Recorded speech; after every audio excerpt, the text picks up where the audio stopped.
Thank you for the kind introduction. I'm not sure I quite deserve that, but I appreciate it.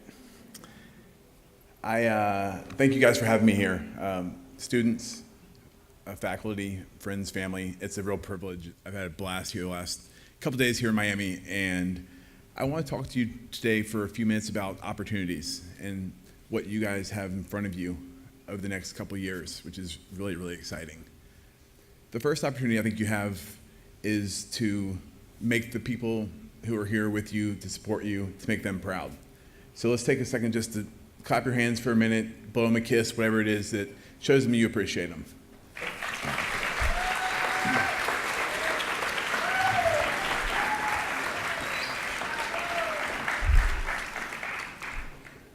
I really just wanted an applause. Thank you very much. But no, so opportunity. We're all here today because of where our lives have taken us, because of the friends and family that have supported us. And for a lot of you guys, it might be the first time you're kind of stepping out on your own, and you get to maybe make the choice of going to culinary school, and you have the opportunity to make something incredible out of it. I think you probably know, but let me reiterate the fact that you are so fortunate to be sitting in these seats right here. I remember back 12, 15 years ago when I was in seats very similar, and there was a lot of opportunities that I had that I didn't really take advantage of. So I want to talk about some of those opportunities and what I've kind of learned along the way that I think maybe you can apply to your lives and use those to make your life and, more importantly, your career more meaningful for yourself. So when I look back at my college days, I went to the University of Alabama. I got a double major in English and Spanish. My Spanish has come useful here in Miami. And I look at my favorite classes. First of all, I didn't go to culinary school, so my classes weren't that great. I wasn't making stocks, I wasn't breaking down fish, I wasn't making beautiful dishes and having fun with it. I was sitting through English classes, I was sitting through math classes, writing short stories for my English classes, and my favorite class was probably Dr. Byler's English class, which would not sound very exciting to most of the room, Transatlantic Literature. And really the only thing I paid attention to was a cute little blonde named Michelle who was on the dance team. So at least I was paying attention to something. But I didn't really learn much. And at some point around 22, 24 years old, I made a commitment to myself that every day when I get out of bed, I go to work, I go to school, whatever it is, I'm going to learn something new. And I started keeping a journal, writing those things down. And one day, 1 week by itself doesn't mean a whole lot, but after a couple weeks, a month, a year, or a 50-year career, how much do you have? And what can you do with all that over the course of your career? So think about when you walk up to work, to school every day, what can I learn today? I'm not saying it has to be something Einstein might have come up with. Maybe it's a better way to tie your apron, or maybe putting your mise en place in a way that makes it a little bit easier to put your dishes out faster. Whatever it is, find something new to learn every single day and take that with you for the rest of your career, and it'll be something really pretty powerful and meaningful. When I was writing my book, Making the Cut, published a few months ago, I was interviewing a bunch of great chefs who have done some amazing things here in this industry, and one of the chefs I got to interview was Jeremiah Tower, who a lot of the youngsters probably don't know, but any of the older chefs in the room definitely do. Essentially started the farm-to-table movement out with Alice Waters out in California, and he had a restaurant in the 90s called Stars, where all the big wigs and the big shots went. And one day it was kind of him and Wolfgang Puck. They were kind of dueling for like the big guy in town. And this 1 week, every single day, Monday through Thursday, this one young man came into lunch by himself every day, and Jeremiah's like, who is this guy? Why does he keep coming here? Is he a spy for Wolfgang Puck? And finally on Friday, he said, I gotta ask you, what the hell are you doing here? And he said, Chef, I want a job. I want to learn, and I know you're doing great things. I want to be a part of what you're doing. And Chef Tower looked at him and said, well, can you cook? No, sir, but I want to learn.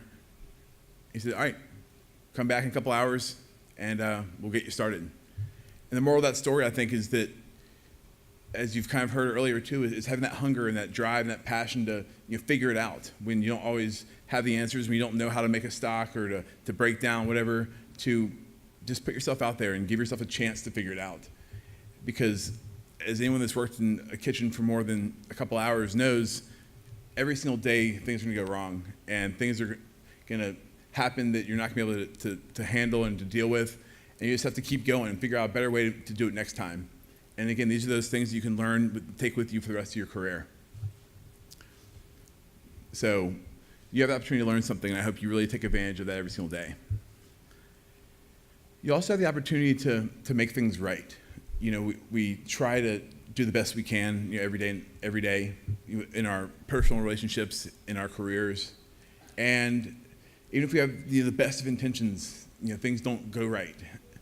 May our customers want a dish a certain way, and we didn't execute that properly, and we have to somehow make things better. Or maybe we were supposed to be home at 10 o'clock, and it was a long day at work, and midnight rolls around, and you have some explaining to do.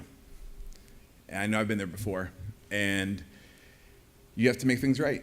Maybe it's a back rub, or maybe it's a nice dinner, or a bouquet of roses next day. But making things right is, I've learned that there's almost always an opportunity to make things right. I can tell you when I first opened my restaurant in Virginia, 2010, the first 6 months, we were not busy at all. We were sitting around, had our mise en place ready for the big lunch rush coming through, and nobody came. Nobody came at all. And finally, we were hitting our stride, had a line out the door, and I'd always keep my cell phone as a chef owner in my back pocket in case something went wrong. And my phone just starts vibrating like crazy, and I'm in the middle of a rush. I can't attend to it. So by the time I got a chance to, it was probably an hour or so later. I'm like, what is going on? Like, is there like a glitch in my phone right now? And I see messages from a local newscaster who said, hey, Chris, call me. I need to talk to you real quick. So I take this phone call, and it turned out that a different newscaster from the same station had come in for lunch, got a salad to go because she couldn't stay, and was actually filming a project across the street. Chris, you're not going to believe what happened. What's going on? And the girl that had gotten the salad and taken it across the street, there was a really small beetle that started eating that spinach before she got a chance to. And here we are putting out good food, farm to table, all our soups and sauces from scratch, all our meats cooked in-house. And it wasn't just a normal customer. It was a newscaster who could advertise that, who could write a Yelp review, whatever else. So I emailed the lady. I said, listen, I am so sorry. And I feel like in my former life, I was maybe a Yelp review writer because I've written some good ones over the years. And I just said, listen, we're sorry. We want to make this right. This isn't what we represent. And within 10 minutes, I got a phone call. She said, Chris, thank you so much for writing this. And my heart finally just was sank back into my chest, and I said, all right, cool. This will be okay.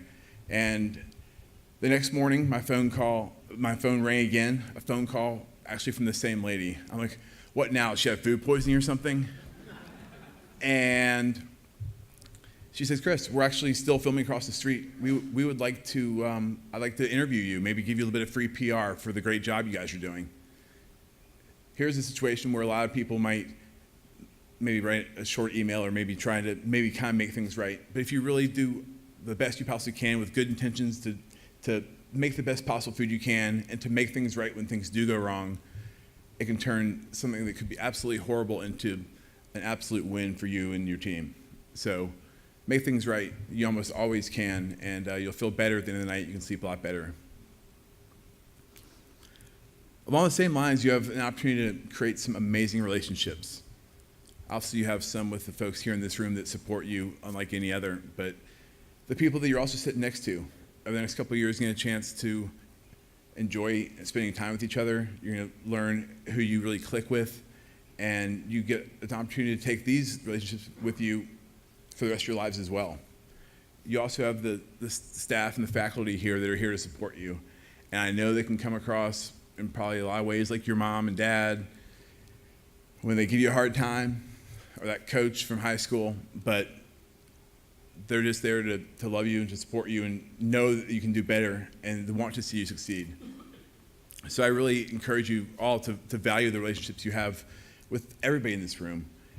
And I can tell you that the industry is a lot smaller than it seems at times. When I was in college, I had my first job in the front of the house, actually. I got a job with my sister at a big chain restaurant in Tuscaloosa, Alabama. My sister and I were working together, so that was cool. But aside from that, we had to go out and do the whole birthday song thing for somebody's birthday. We had the kind of ridiculous-looking outfits we had to wear. Most of the food was put in the microwave kind of crap that most of us that appreciate good culinary and good food didn't really want to be a part of. But it paid the bills, and it was a little bit of beer money on the weekends. And our boss gave my sister and I a chance to go back to Atlanta for the winter break. So it was a good, nice 3 long weeks of not having to worry about Applebee's. And I came back in town, and I looked at my sister as we're driving back, and I said, Emily, I can't go back. I cannot go back into that building. So I didn't. I was that guy that I despise right now, the one that you hire that you try and give him all the opportunities to go home and spend time with his friends and family, and now he's back on the schedule and no call, no show. And then he calls my sister, Emily, where's your brother? Where is your brother? And so he was pissed at me. My sister was not very happy with me either, didn't talk to me for a couple weeks. And I learned that I could have easily just given my 2 weeks. He was nice enough to give us that 3 weeks off with our family. He has a business to run. And I look at a lot of the situations we have in our kitchens, in our careers, where we might get hot-tempered. I've been there before as well, where we mouth off to somebody, and it's very easy to just brush under the rug or pretend like it didn't happen. But to create that dynamic that we all need in the kitchen it's so vitally important to appreciate the people around us, to build those relationships. And as Chef was talking about earlier, the communication we have with each other, it's vital. And the only way that communication holds up and keeps going is if we trust the people around us and we appreciate them and we value them, from the dishwasher all the way up the chain. So I just encourage you to take these relationships with not only your friends and family here, but the staff, the faculty. They're here to help, and the people around you. It's going to be amazing to see what you all do with your careers, and you'll be able to be there to support one another every step of the way.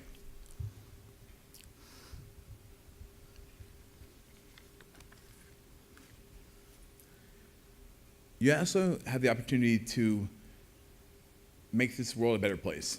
And I know it might sound cliche, but I fundamentally believe it with everything I have, that for me, I see us cooking and using food as a vehicle for something more, to make people happy. And however big or small that environment, that community, that capacity is.